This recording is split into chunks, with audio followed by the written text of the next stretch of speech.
everyone, welcome back to my channel. Today we're going to be doing a quick Dollar Tree DIY. This is a Christmas centerpiece and I love how it turned out. It was super affordable.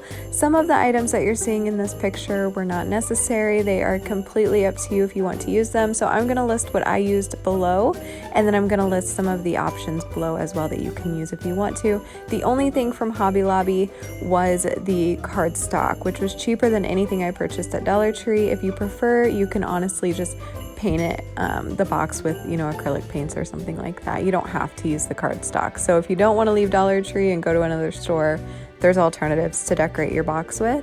So what I'm doing here is I'm just cutting off the tags from the Dollar Tree. These are the hanging cardboard signs that say Merry Christmas. They're just the red trucks. And then I'm going to take my poster board, and I'm using one poster board to actually make my box, and then I'm using the other poster board to save my table so it doesn't get cut. I'm using a Dollar Tree X-Acto knife, and I'm going to measure out the length of my truck as well as the height of my truck, and that's going to determine the size of my box. So basically what I did was I went from the bottom of the tire all the way up to the top of the Christmas tree.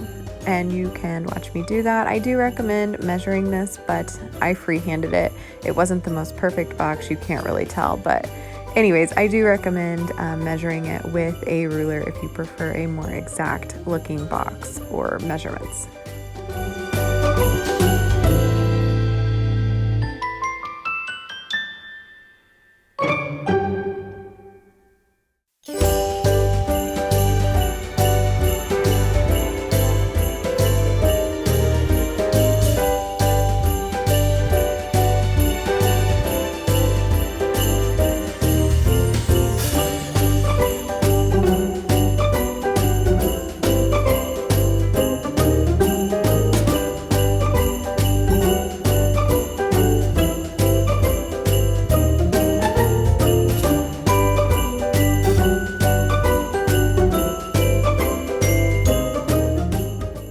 Once you pencil all of your measurements out and you have it exactly the size that you want it, you're going to go ahead and cut the styrofoam. The styrofoam is incredibly easy to cut through.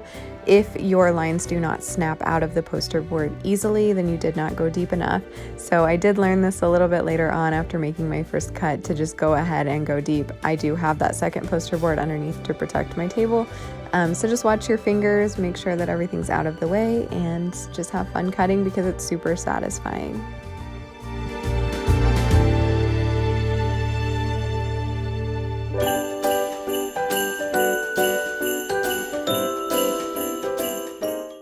You are going to need to cut 3 of the larger rectangles, that way you have 2 sides and then the bottom.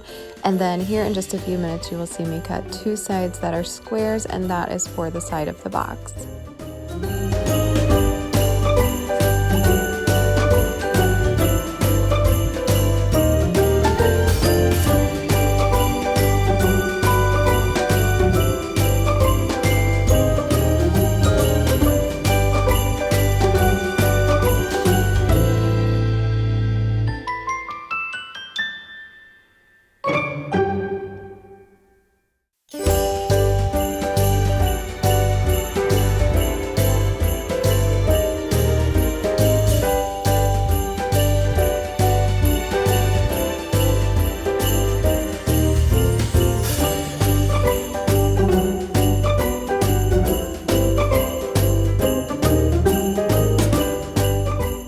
So the next step is actually assembling the box. So I'm just going to find the side of my square that fits most perfect and most flat to the rectangle portion, and then I'm just going to throw on some hot glue. It's not necessary to use a huge amount because it is styrofoam and it does stick easily. Once you have your box assembled, we will move on to the next step.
next step is going to be decoupaging our box. Like I said before, if you prefer, you can absolutely just paint it. You can cover it in fabric. You can do literally whatever you want, but decoupaging is my new favorite thing. And if you saw my dresser DIY renovation, then you've already seen me use this technique before. So basically what I'm using is cardstock, and this can easily be found in the scrapbooking section at any of your local hobby stores or craft stores like Michael's, Joann's. I prefer Hobby Lobby because they often have 4 sheets for $1. So I did purchase 8. I think I only used maybe 5 or 6 of them. So basically what you're going to do is you're going to get out your Modge Podge and you're going to put a nice layer all over the box. You're going to want to make sure that you do cut your cardstock perfectly. So you're going to line it up and cut 2 sheets to match if that's what it ends up taking, which is what I had to do. So I used 1 piece on the squares and I used 2 pieces on the rectangles. So cover it in Modge Podge and then cover it with the cardstock. And then your second piece you're going to line up perfectly as well and cover that. And then once you're done with that, you can cut your corners. I just cut off a little sliver so it tucks over nicely, and I Modge Podge that to the inside. A lot of times with furniture you will Modge Podge over the paper, but in this particular instance I didn't. I am putting paper on styrofoam, so I felt like it wasn't necessary, but if you want to, go for it. It will give it a little bit of a clear coat, but again, it's not necessary.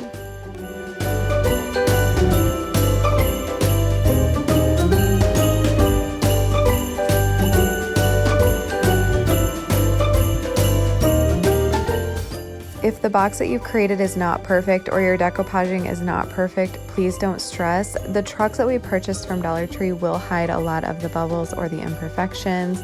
Again, you are putting wet paper on styrofoam, so there are probably going to be a few bubbles in it or a few imperfections. It's not a big deal. Also, whatever greenery you choose to put in the box will cover a lot of that as well. So really, unless you just want it to be absolutely flawless, it's not a big deal if it has some imperfections. After all, that does give it some personality. So have fun with it and don't stress.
Once you are done decoupaging, you'll just go ahead and hot glue on the red trucks that you got from the Dollar Tree.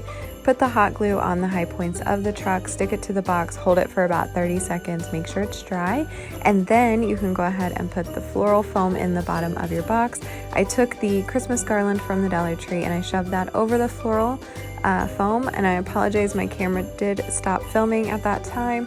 Once I was done doing that, because that kind of filled up the rest of the box, I then shoved some pine cones on top as well as some Christmas floral. You can put in whatever you want. I had this laying around, but I mean, using something from the Dollar Tree would be perfect because they have some of the most pretty flowers and Christmas arrangements there. So do whatever you want to it, make it your own. But anyways, I hope that you all enjoyed this video. If you did, please give it a like, please subscribe to my channel, and I'll see you in the next one. Bye.